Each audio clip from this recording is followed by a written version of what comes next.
back to my channel, and if you are new, welcome. My name is Meg. This is Bachelorette Talks, and today we're discussing Hannah's season and the fantasy suites.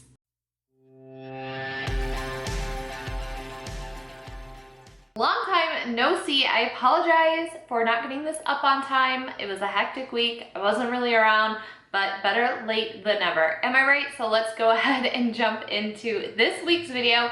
We are finally at the fantasy week time. This is probably one of the most exciting times of the show because we get to see how serious or not so serious relationships are. We get a pretty good idea of who the person's feeling, who they're not feeling so much, or maybe they're feeling everyone. We don't know. But this season, it's pretty obvious, like we know. So without further ado, first up we have Peter, and Peter's adorable. I will say Peter has slowly won my heart over the course of the season. Tyler will always be my #1 pick, but I'm just gonna go ahead and say it now. I think for Hannah and compatibility and who she has the best chemistry with, I can see her ending up with Peter. They just have such great chemistry. Like, Peter is so genuine. I really don't think that you can fake that amount of happiness. Like, you could just see his face glowing, his eyes light up. Like, he is just having truly the time of his life spending time with Hannah. So I think that their connection is 100% genuine. I think that it is the strongest. It is balanced on all levels, emotionally, physically, whatever you want to say. I feel like they definitely have it together.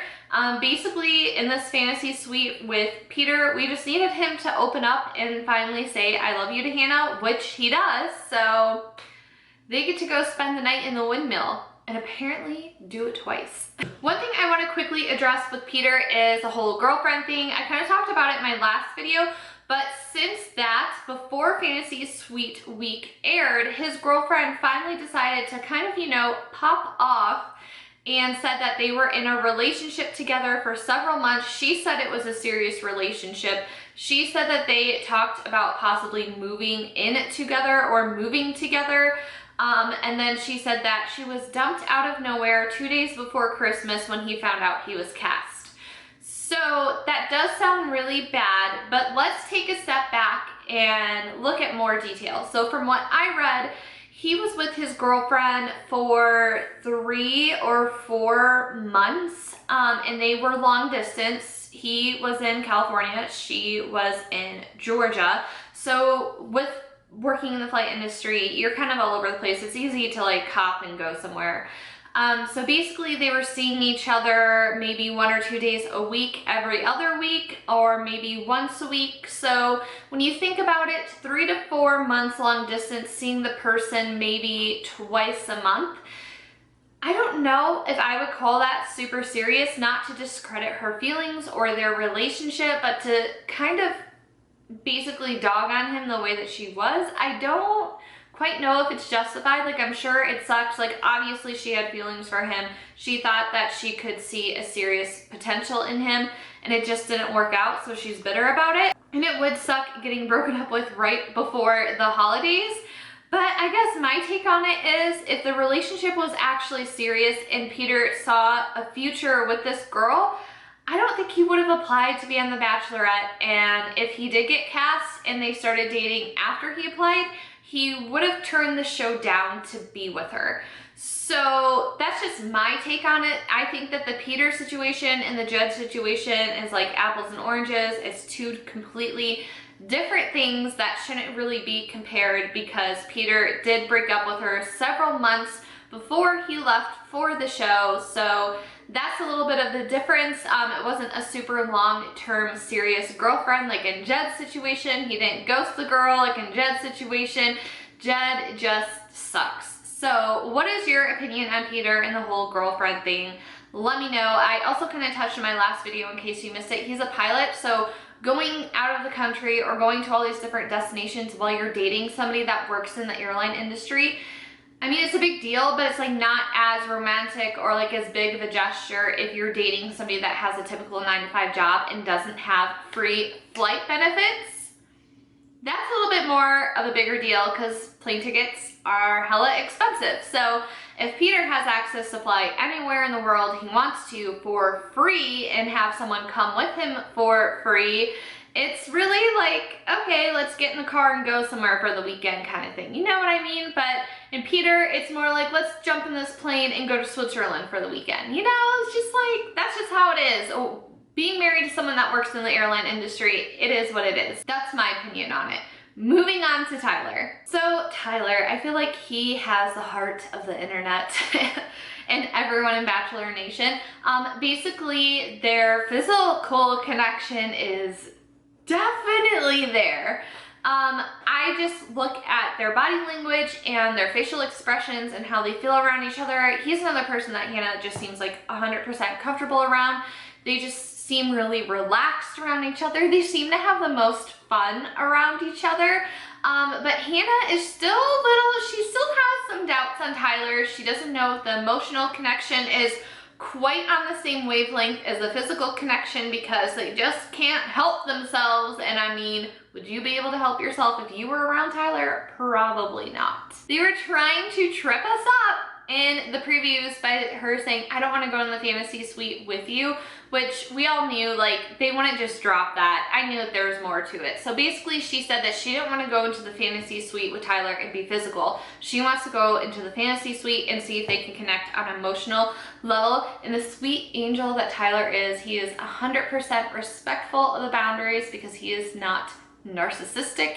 He does not have toxic masculinity issues, and he is just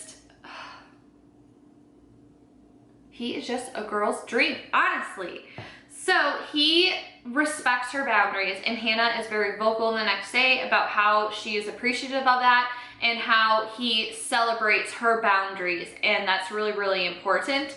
And I just feel like it sounds so silly, like we should be like that. Even I'm sitting here like praising him for being respectful, but it's just so sad if you think about it in a societal standpoint, that we're literally praising someone for having respect for women. Like, what does that say about our society? Like, it really should not be a big deal for him to be respectful. It should be normal for him to be respectful. We shouldn't be like, oh my God, you're so great, you're so amazing, I can't believe that you respected me and you didn't try to make a move. Like, men need to do better. The thing that worries me with Tyler is how Hannah reacts when he leaves the next morning. She is super emotional, and at first you're like, oh, this is kind of cute. And then I see the look on her face, I see the look in her eyes, and I think Hannah is going to break Tyler's heart. I feel like she's emotional because she knows that on paper, Tyler is like perfect, Tyler is ideal.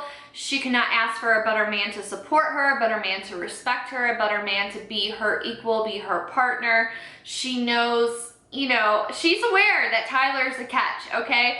And so I think that's why she's emotional, because I think she knows deep in the pit of her heart that he's not the one she's going to pick. And if she does end up picking Tyler, I think she's gonna have some major internal conflict with that decision of should she go with her heart or should she go with what she thinks would be good. And I think right now her heart is with Peter, and on paper and what seems to be good is Tyler. Although they're both great, amazing, respectful guys, and I think that they would both be really matched together. Right now, I just see Hannah more with Peter. So what is your take on that? What did you think about Hannah getting emotional when Tyler left? Let me know. So as usual, the first half of the show was the enjoyable part, and the last half was completely awful because we have these two horrible, toxic men. I knew Jed was trouble from the start before we knew he had a girlfriend, and I was just trying to give him the benefit of the doubt, like maybe he'll be better, because we knew Hannah was super into him. Then it comes out he has a girlfriend, so it's like no one can really like him at this point. We're all gonna have like points against him. We're all, no matter what he does, we're not gonna like him because he ghosted a long-term girlfriend to be on the show for fame. What's there to like about that, right? But even if that fact never came out or it never happened, I still don't think I would like Jed because his bruised ego and like almost narcissism traits, narcissism-like traits, just ruins it for him. All he does, like, this is like the last date. potentially you could have with her, and you're spending your date talking about Luke, and you're lecturing her for her choices. She doesn't owe you, like she says, Luke, I don't owe you. She doesn't owe Jed anything. She doesn't need to explain to him. It's none of his business. She does not owe him an explanation for why she likes Luke or why he's still around. It's not his business. And for him to sit there and say like he judges her character and he has a difficult time wanting to move forward with her because of her choices in men, and then he has the nerve to say that he feels like she has a hard time letting go of things and that's not going to work for him. You ghosted your girlfriend to be on the show and you're sitting here talking about her and shaming her for her choices? Like, excuse me? I can't. Like, I feel like Jed being shitty is so underrated because everybody's so focused on Luke, but he's just as bad. It's almost like the Garrett situation. Like, Garrett was like almost just as bad as Luke, and now it's like Jed is just about just as bad as Luke. And it's just like, where do you get off talking to a woman like that and making her feel bad about herself? Like, you want to marry someone, you want to propose to somebody, that you're going to make them feel bad about themselves because of their previous dating choices or a choice that they made? I just don't get that, and that is not okay, and that is not healthy in a relationship, especially one that you could be spending the rest of your life with, because you know what? That relationship would never work, so it wouldn't be the rest of their lives. This is another thing I have in my notes. He looks so pissed when he's basically demanding right now, there's 4 of them left. He's demanding right now, I need to know that I'm number 1 for you, or else this might not work for me. Like, again, she doesn't owe you that, and you shouldn't be so pissed that you're not number 1 and that she's not sure yet. You can't expect that out of somebody. As frustrating as a process may be, as much as you claim to have real feelings, you can't be upset and bothered by this. And it's one thing to be like, okay, I'm unsure of my feelings or my feelings are hurt, but it's not okay to be angry about it. And he was angry. Yeah, I just didn't like that he just said, like, what makes you hold on to something that's so uncertain?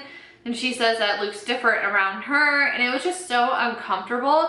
And this just wasn't the first part of their day. Oh, this all stemmed because they had somebody asking her questions like, how are you going to decide? And like, how do you know if you're ready for this if you're so uncertain? And I felt bad because like they put her in the fire seat and like she was so uncomfortable. And then for Jed to go after her and then like start hammering questions about Luke just was not fair to Hannah. Like, you see that somebody's upset, instead of trying to comfort her, you're gonna start attacking her with your own insecurities. And then he can't let it go because he brings the conversation up again at dinner, and she's again physically, visibly uncomfortable to the point where she gets up and walks away. And does he give her a minute? He does not respect her, because if he did, he would give her a couple of minutes to breathe, gather her thoughts, get some air, some space away from him, and then what he should have done is gotten up and been like, hey, are you okay? Like, let's talk about this some more. Like, I'm sorry I upset you. Does he do any of this? No. He immediately gets up, follows her, hounds her more about Luke. And it's just like, I feel so bad for Hannah, but it's just so clear to me. It's like, what is there to think about? Why would you want someone that's treating you like that? And it was just, at this point, it was just hypocritical, because he just says, it says a lot that you keep a toxic person around. How dare you say that to somebody? But it's like, you're also a very extremely toxic person yourself. Yeah, I can't get over you have a hard time of letting things go, which makes me worry, and now I'm retracting my feelings for you, and I don't know if I love you anymore because you worry me, and when I worry, my feelings go away. Like, who talks like this? I don't get it. His body language is terrible, like, even throughout the whole day, like, there was just no sign. And like, this is what I was watching for the whole season, especially when the whole girlfriend thing came out and he said he had real feelings for her and like he was there for fame, but he really likes her. His eyes are just like almost lifeless when he's around her. Like, I feel like he is someone that has been putting on a show trying to fake happiness, where when it comes to Tyler and Peter, you can see it in their eyes that they are genuinely happy and that they're actually connected with her, where with Jed, it's like a wall is there. And The last thing that I'm going to say about Jed is that he says, I want someone who I can trust to make good decisions.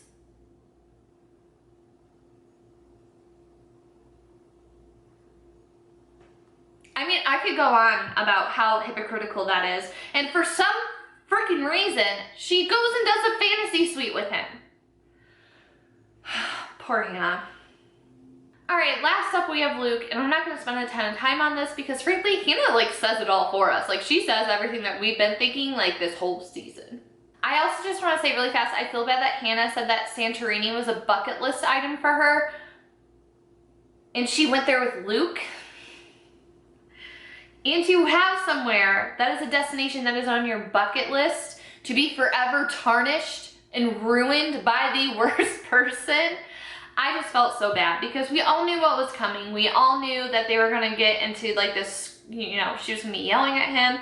I just feel bad that somewhere that she was so excited to be and that she was so looking forward to going to was just ruined by going there with Luke. Watching them talk together, I do see why she keeps Luke around. You can actually see their real connection and them vibing with each other until he starts bringing up sex. But this is what was lacking with Jed, is that you can like actually see them connecting, the facial expressions, the body language is there.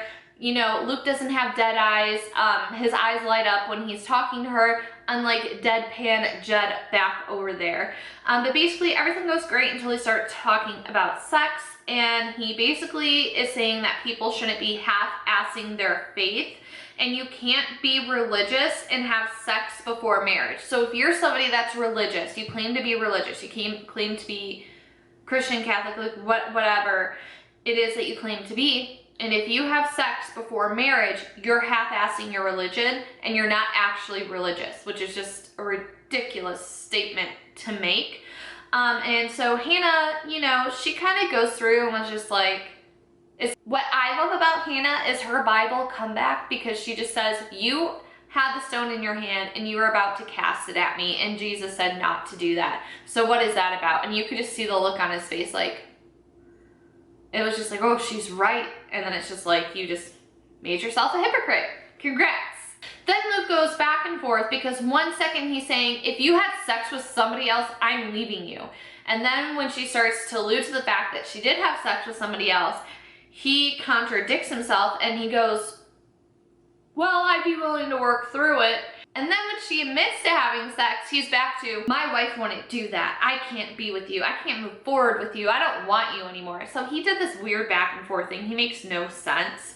And then basically Hannah let him have it. So bravo, girl. This is basically, I feel like Luke needed to stay around to this point for her to it finally clicked in her head. And I hope next week it finally clicks in her head for Jed. And I really hope the last two standing are Tyler and Peter. And I would be happy picking either, but I think that she's going to end up with Peter. Obviously, we've seen the previews. Luke's going to come back because, of course, why would he just, you know, he can't deal with just being done. So that's probably going to be the whole hour next week. We have the Men Tell All, and then the week after we have the finale finally, and after the final rose. We are getting down to the wire. So what are your thoughts on this episode? Who do you think Hannah should pick? Let me know. And are you excited for Paradise? We don't have to wait that long in between. It's basically starting up as soon as Hannah picks her man. And yeah, thank you so much for hanging out with me today. Don't forget to subscribe on your way out. Give me a thumbs up if you enjoyed this video. Check out my other videos floating around here, and I will see you in the next one. Bye, everyone.